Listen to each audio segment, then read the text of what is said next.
So this morning, welcome to this industrial sponsored workshop, very generously sponsored yet again by our laboratories. And this morning we're going to talk about fit. Are fit to introduce to practice?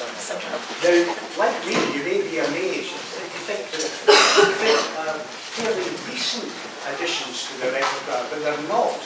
And the very first mention in English was actually 40 years ago of a fecal immunochemical test done by radioimmunoassay. If you don't know what that is, you'll have to ask someone about my age. So after that, there's lots and lots of papers obviously came out that showed that fecal hemoglobin was a very good marker for colorectal cancer. And even then, way back then, there were some papers showing that favourably compared with the traditional guaiac fecal occult blood test. So again, that's not a really new concept that fit are better than FOB. And after that, of course, the evidence base accumulated and many countries generated guidelines which recommended fit in screening as the best non-invasive test that was available. However, fit in assessment of patients with symptoms is relatively recent. There were a few publications using qualitative fit, and I think May and Dundee were the first people to do a proper diagnostic accuracy study following the STAR guidelines. And this quite small study showed that using a low fecal hemoglobin concentration cutoff, then the test had very high negative predictive values for cancer, high-risk adenoma, inflammatory bowel disease and low-risk adenoma. So we postulated that this would be a useful rule-out test. Then obviously there were further studies done in Scotland, in Spain and in England. Now, when it comes to thinking about tests fit used in assessment of the symptomatic, a lot was stimulated by the promulgation of NICE guideline NG12, which you all know suggested that fecal tests should be used for low-risk patients. And this caused much confusion at the time in 2015, because the work on fit was really just starting to roll on, and they recommended guaiac fecal occult tests rather than fit. But it's really important to note that the NG12 guideline, as released in 2012, is no longer the guideline. The guideline was updated in July 2017. It is not the same guideline.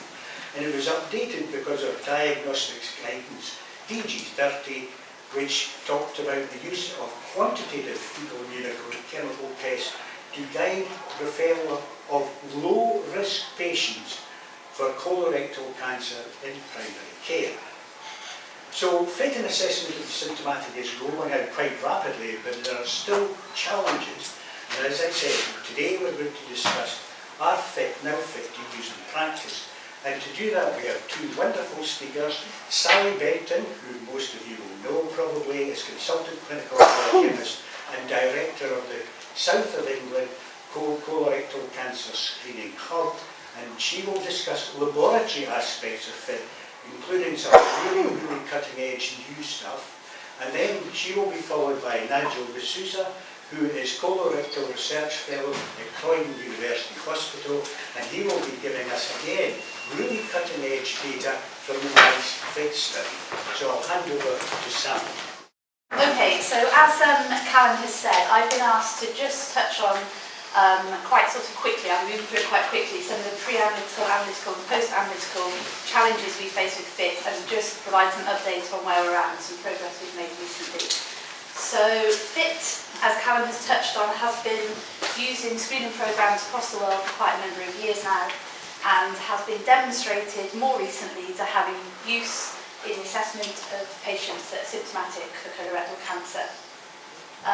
From the laboratory perspective, there are a number of challenges. These can be split into the sort of more traditional pre-analytical, analytical and post-analytical areas.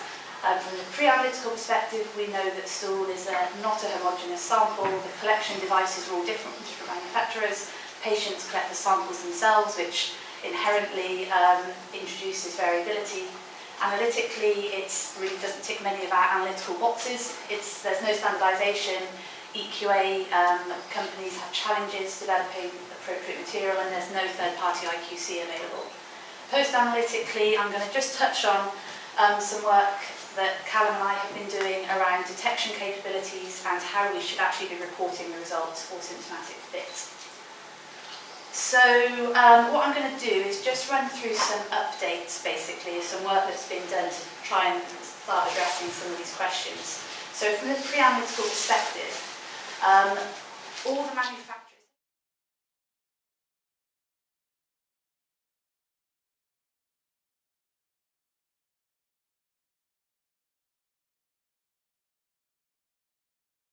In conclusion, all the manufacturers' devices tested and the amount of stool we added demonstrated that this collar is effective in stopping excess fecal material entering the buffer. So, right, let's start again. So, another question that hasn't been addressed at all is, obviously, for FIT, we have antibodies that bind to the globin component of the hemoglobin molecule. And we know, as biochemists and as medics, that hemoglobin variants exist, which are due to variations in the globin component of the hemoglobin molecule.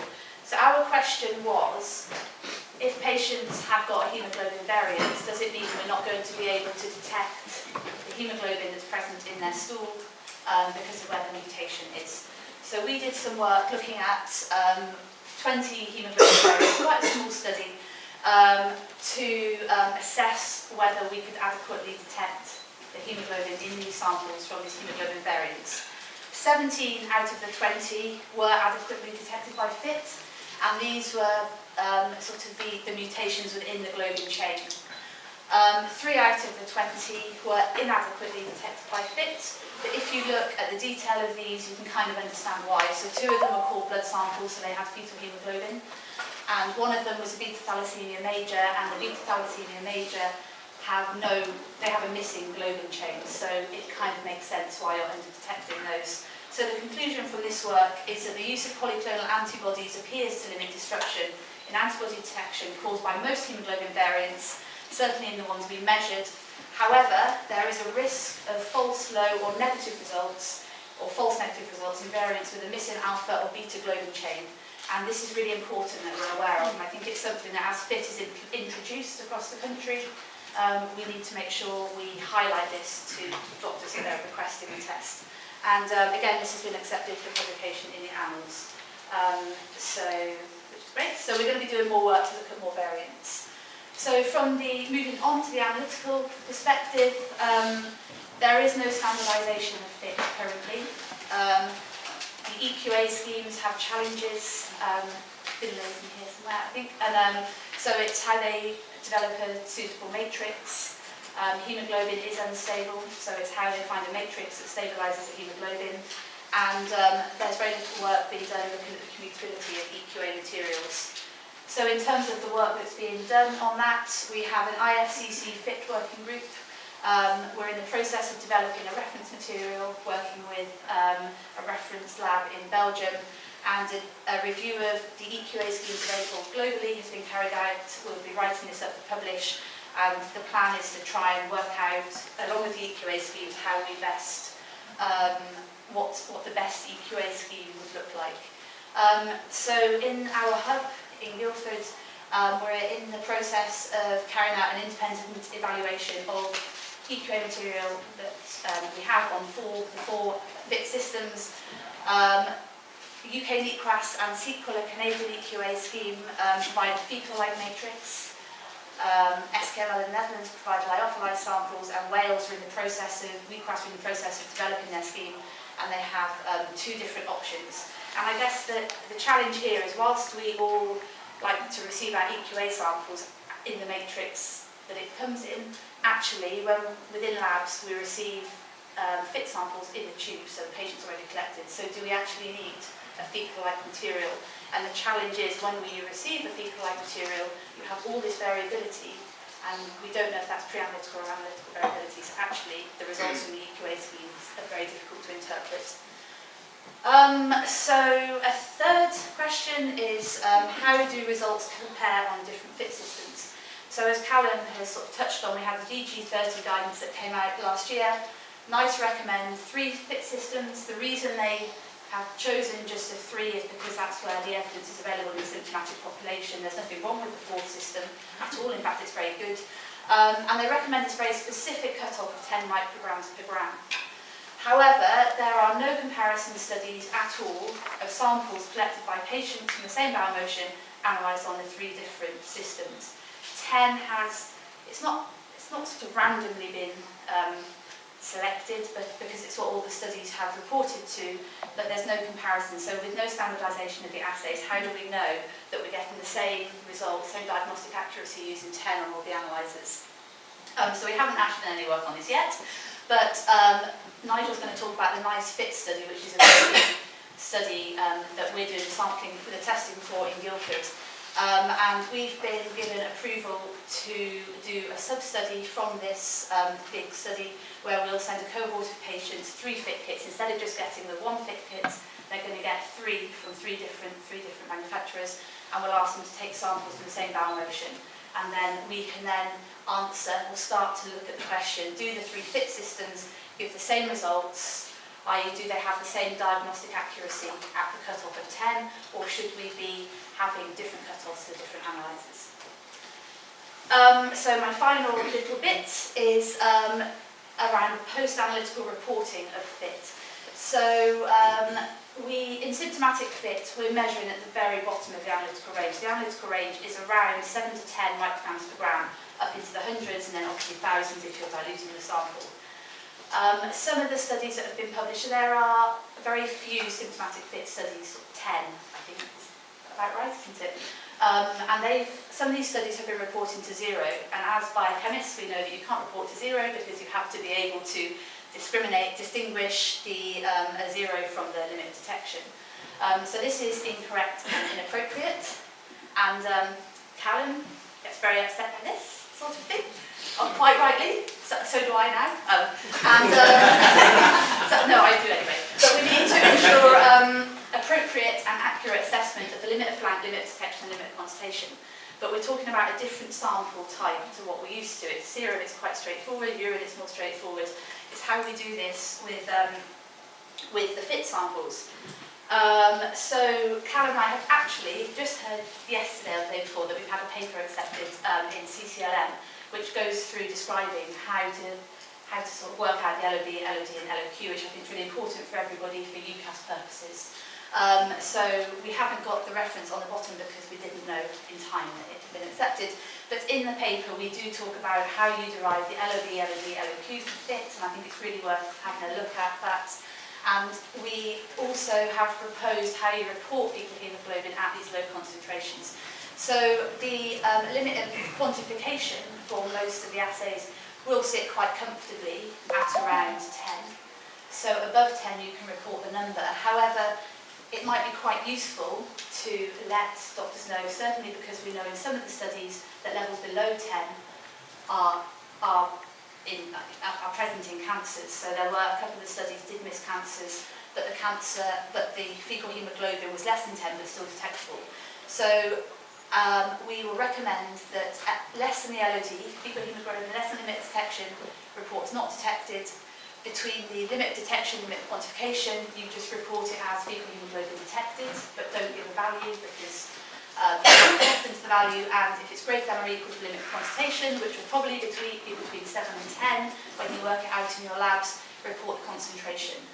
And what we are recommending is for the purpose of the research studies, you need to clearly define the limit of detection and report all results greater than the limit of detection as the number, because this is a value in terms of the outcome. So that's my summary. FIT does pose challenges for the laboratory. Work is ongoing to address these, and I think if anyone's implementing FIT, it's definitely worth trying to do some work yourselves. And it's important for biochemists to ensure the appropriate derivation of LOB, LOD, LOQ, and appropriate reporting of results. Thank you. I'm sorry I took a bit longer, but it's a bit challenging.